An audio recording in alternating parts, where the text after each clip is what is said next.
Hey everyone, and welcome back to the channel. Before we dive in, don't forget to smash that like button, subscribe if you're new here, and drop a comment letting me know where you're tuning in from. Now, settle in. This one's intense. I'm a VIP security specialist, or at least I was, before the world decided to implode. My job? Protect the untouchables.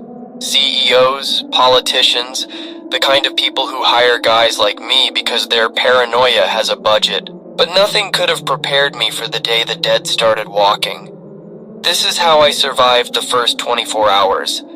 And trust me, by the end of it, I wished I hadn't. It started with a text, code black, 2 words that meant drop everything and move. My client, let's call him the asset, was a biotech mogul. The kind of guy who owned a private island but paid me to stand in front of doors. That morning, he'd been jittery, pacing his penthouse like a caged animal.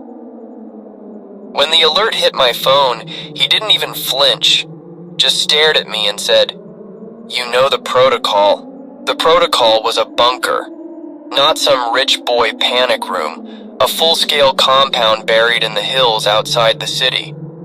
Self-sustaining, armed to the teeth, the works. But getting there meant crossing 20 miles of chaos. By the time we hit the garage, the news was already screaming about riots. Riots. Yeah, that's what they called it. We armored up the SUV, bulletproof glass, reinforced plating, but halfway through the city, the riots got personal. A woman slammed into the hood, her jaw hanging by a thread. Then another and another.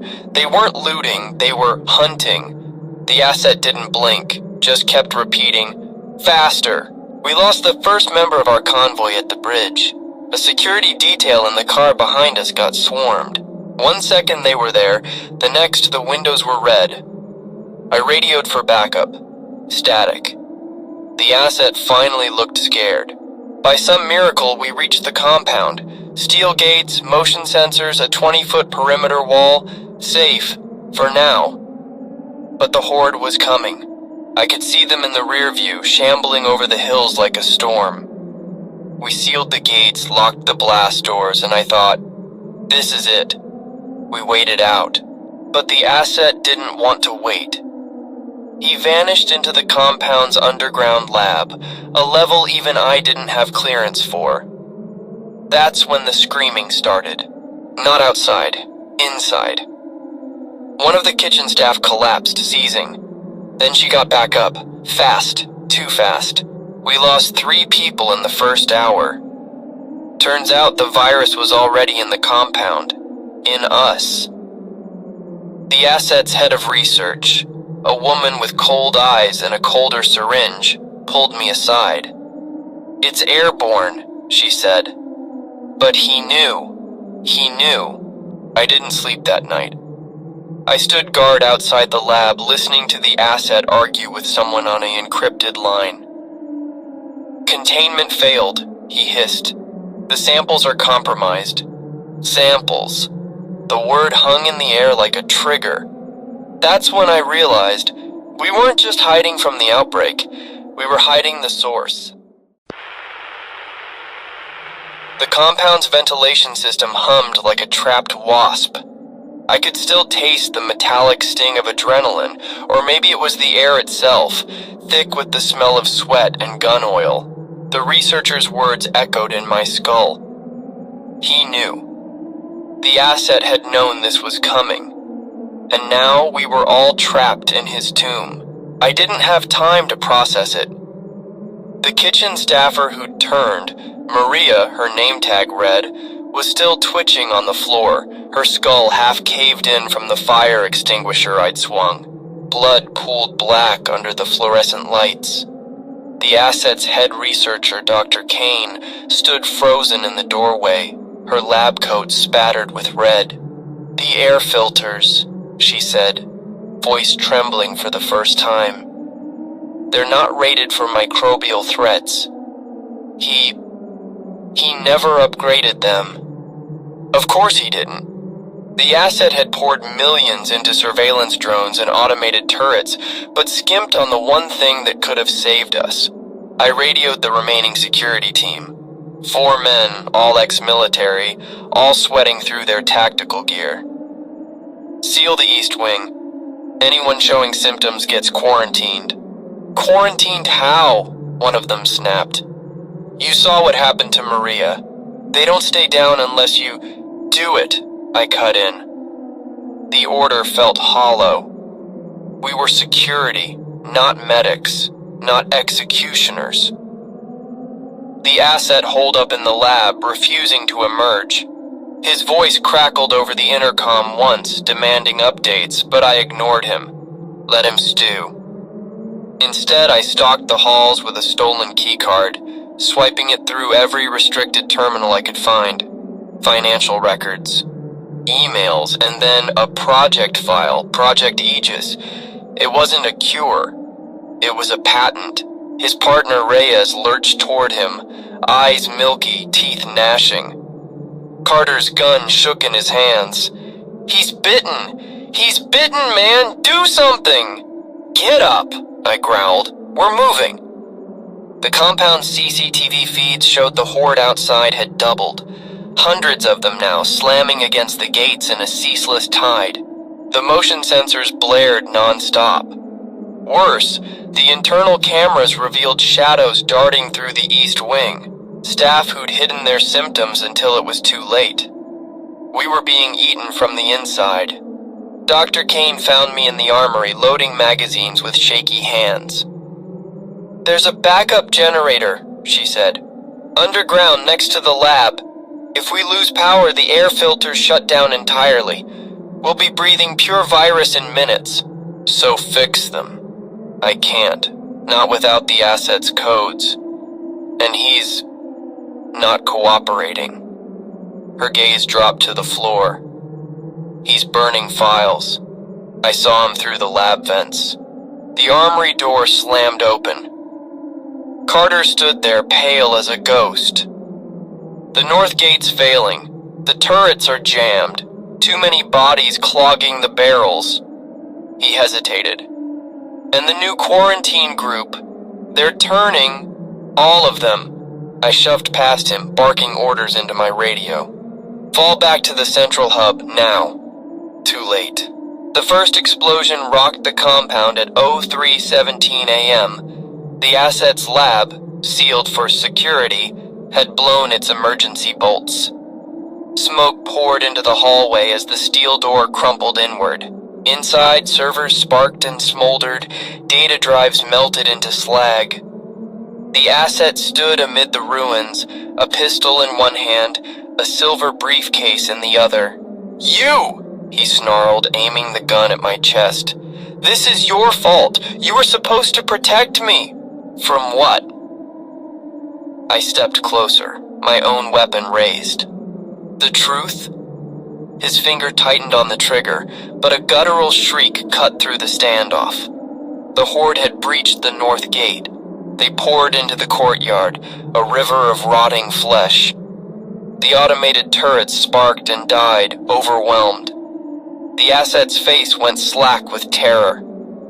He dropped the gun, clutched the briefcase to his chest, and bolted for the emergency exit.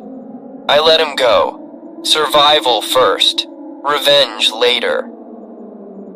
We barricaded the central hub, 10 of us left, armed to the teeth. Dr. Kane rigged a portable air filter from lab equipment, but it wouldn't last more than an hour. Outside, the dead pounded on the doors. Inside, the lights dimmed as the compound's power grid groaned under the strain. Then, a sound cut through the noise. A helicopter rotor thundering in the distance.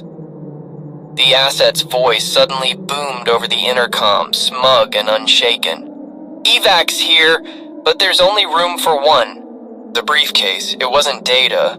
It was a bargaining chip. The helicopter's rotors thrummed like a taunt. It hovered just beyond the compound walls, searchlight cutting through the smoke and chaos. The asset's voice still hung in the air, venomous and triumphant. Only room for one. 10 of us stood in the central hub, breathing through makeshift filters, listening to the dead claw at the doors. 10 of us, but only one way out. Dr. Kane slammed her fist against the intercom panel, silencing the asset's feed. "He's lying," she said, though her eyes betrayed doubt. "That case he took, it's not just data, it's the master strain, the original virus. Without it, no one can replicate an antidote." Carter slumped against a server rack, clutching a bandaged arm. "So he's got the cure in that case?" "No," she said. "He's got the cause." The lights flickered again. Somewhere deep in the compound, a generator sputtered and died.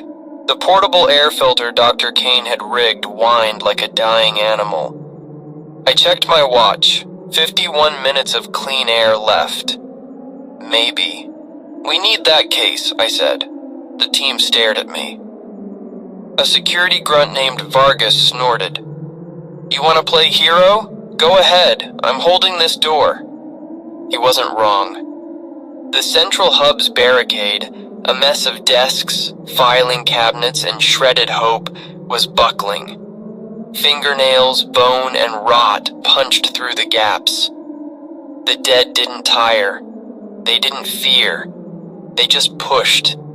I turned to Dr. Kane. "Can you track him?" She hesitated, then nodded. "The briefcase has a biometric lock. His vitals are still synced to the compound's network. For now." She pulled up a map on a cracked tablet. A blinking red dot moved northeast toward the foothills. "There's an old service tunnel that way, collapsed but maybe passable. Maybe." The word might as well have been a death sentence. I grabbed a shotgun, extra shells, and a handful of road flares. Carter stood abruptly, wincing as his wounded arm brushed the wall. "I'm coming!" "Like hell," Vargas snapped. "You're bitten?" Carter rolled up his sleeve, revealing a jagged gash. "Scratched. By Reyes. Before he... you know." The room went still. Dr. Kane stepped forward, her clinical gaze assessing the wound. "How long ago?" 3 hours, he said. She frowned. "The strain's incubation period is erratic. Some turn in minutes, others hours. You could have time, or I could explode into a rabid freak mid-sprint." Carter forced a grim smile. "Either way, I'd rather die chasing that bastard than waiting here." No one argued. We moved fast. Vargas and the others covered our exit, diverting the horde's attention with flashbangs and propane canisters rigged to blow. The service tunnel was a narrow, damp throat of concrete, half buried by a rock slide. We crawled, slid, and tore through debris, the red dot on Kane's tablet guiding us. Above ground, the helicopter's spotlight swept the trees. The asset was on foot. We found him at the edge of a ravine, briefcase handcuffed to his wrist, pistol dangling from his other hand. He ditched his tailored suit for a tactical vest, but his polished loafers slipped on the mud. Pathetic. "Stop!" I shouted. He spun, firing wild. A bullet grazed my shoulder. Another sparked off a rock near Carter's head. The asset stumbled backward toward the ravine's edge. "You don't understand," he screamed. "This case, it's worth billions. I can save us. I can save everyone." "By selling it to the highest bidder?" Dr. Kane stepped forward, tablet raised. "We've seen the files. Project Aegis. You weaponized this. You leaked this." "Accidents happen!" Spittle flew from his lips. "But this is the future. Rapid healing, super soldiers, immortality. They'll thank me." Carter lunged. The asset fired again. The shot caught Carter in the chest, knocking him into the dirt. He didn't get up. Something in me snapped. I charged, closing the distance before the asset could re-aim. The butt of my shotgun cracked against his jaw. He staggered, briefcase swinging wildly. The handcuff chain scraped bone as I yanked his wrist, forcing the case toward the edge. "No!" he shrieked. "You'll doom us all!" The helicopter's spotlight found us. A ladder dropped from above, a mercenary in black tactical gear aiming a rifle at my head. "Let him go!" the merc barked. The asset grinned, blood smearing his teeth. "You lose. Maybe. But if I couldn't save the world, I could at least rob this monster of his prize." I slammed my boot into his chest. He teetered, grip slipping on the briefcase. For a heartbeat, our eyes locked, his wide with terror, mine burning with spite. Then he fell. The briefcase snapped free of the handcuff as he dropped, clattering onto the rocks. The mercenary fired. I dove, grabbing the case as bullets chewed the ground where I'd stood. The helicopter banked hard, chasing the asset's screams down the ravine. Silence. Dr. Kane crouched beside Carter's body. He wasn't moving, wasn't breathing. Then, his fingers twitched. "Get back!" I yelled. But when Carter's eyes opened, they weren't milky. They were clear. Carter gasped, his back arching off the ground like he'd been electrocuted.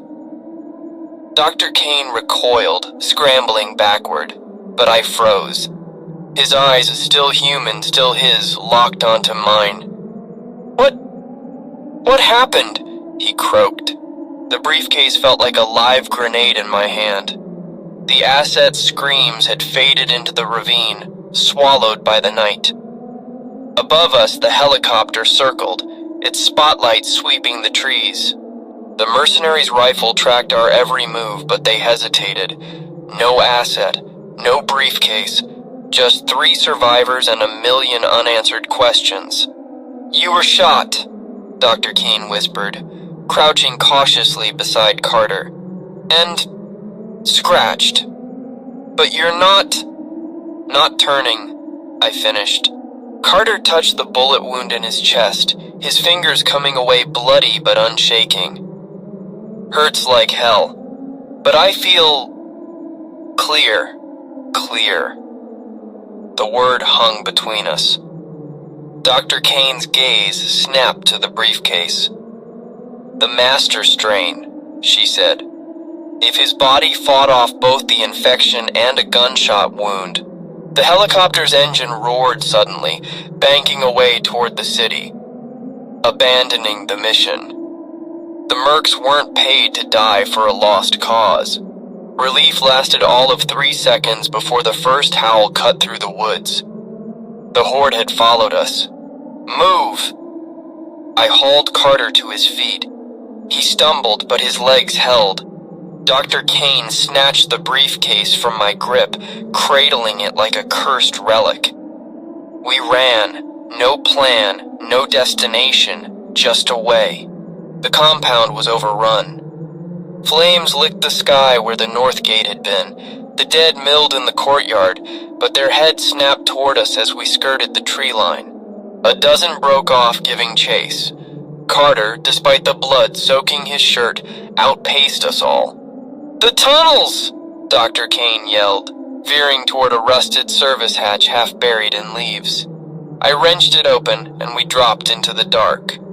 The tunnels stank of mildew and rot.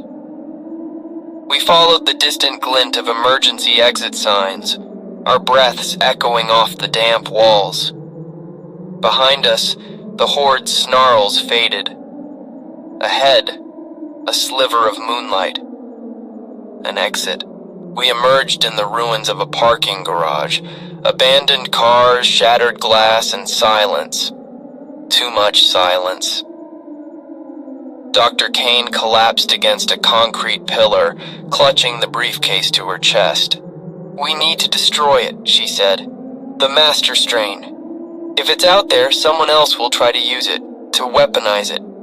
Carter leaned against a pickup truck, peeling back his shirt to examine the bullet wound. The flesh was already knitting, a jagged scar forming in real time. "What if I'm the key?" he said quietly. "My blood. My cells, if I'm immune, or you're patient zero for a new strain, I countered. The debate died when the headlights flared. A Humvee skidded around the corner, mounted with a 50 cal and packed with armed men. Not mercs, militia. The driver's door flew open and a grizzled woman in a bomber jacket stepped out, her rifle trained on my forehead. Hands where I can see them, and slowly passed me the case. Dr. Kane stiffened. Who are you? The cleanup crew, the woman said. That thing in your arms? It's got a tracking chip. Half the warlords on the continent are homing in on it. Give it to me and I'll make sure it's burned. Bullshit, I said. You'll sell it to the highest bidder, she smirked. Maybe, but you got a better option? The briefcase weighed 1,000 pounds in my hands. Carter's immunity, the master strain, the asset's legacy. One flick of the latches, and I could end it all, or gamble on a cure. I opened it. Vials, dozens of them, glowing faintly blue in the moonlight. Data drives. A single syringe labeled Aegis 9. Dr. Kane reached for it, but the militia woman cocked her rifle. Last chance. A guttural roar echoed through the garage. The horde had found us. Chaos. The militia opened fire, mowing down the front line of the dead. I grabbed the syringe and the case, shoving the rest at the woman. Take it, go! She didn't hesitate. The Humvee peeled out, scattering the horde. We ran in the opposite direction, slipping through a collapsed fence into the city streets. Dawn was breaking, the sky a sickly gray. The dead were everywhere, but they moved slower now. Dying again, or just evolving. Dr. Kane stared at the syringe in my hand. What's the plan? We test it, I said, nodding to Carter. If his blood can neutralize the strain, we replicate it.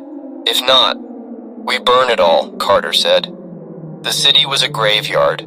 We scavenged a clinic, bandages, a portable fridge, a generator. Dr. Kane worked in silence, drawing Carter's blood, mixing it with the Aegis 9 sample. I kept watch, counting the cracks in the boarded-up windows. It's working, she breathed hours later, her face lit by the glow of a microscope. His antibodies are attacking the virus, destroying it. Carter let out a shaky laugh. So I'm a cure? A blueprint, she said. But we'd need labs, resources, time. Time, the one thing we didn't have. The generator died at noon. The screams outside grew louder, closer. We left the clinic at dusk, armed with vials of Carter's blood and a stolen map marked with refugee camp coordinates. The roads were choked with wrecks, the air thick with ash. But for the first time I felt it, a sliver of hope, sharp as a knife. The last thing I remember is the bridge, the ambush. A raider's bullet tearing through my thigh. Carter dragging me into the shadows. Dr. Kane shouting something about dosage as she jammed a needle into my arm. Then nothing. I woke up here. Wherever here is. A bunker? A lab? They won't tell me. All I know is the blood worked.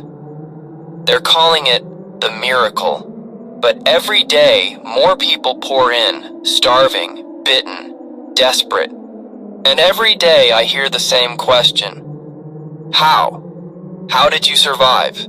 How did you stop it? I don't tell them about the asset, about the briefcase, about the militia woman who probably sold the master strain to some warlord in a desert halfway across the world. I don't tell them that Carter disappeared last week, taking a vial of his own blood with him. I don't tell them that hope is just another kind of virus. All I say is this: the first 24 hours, they're the easy part. It's what comes after that breaks you.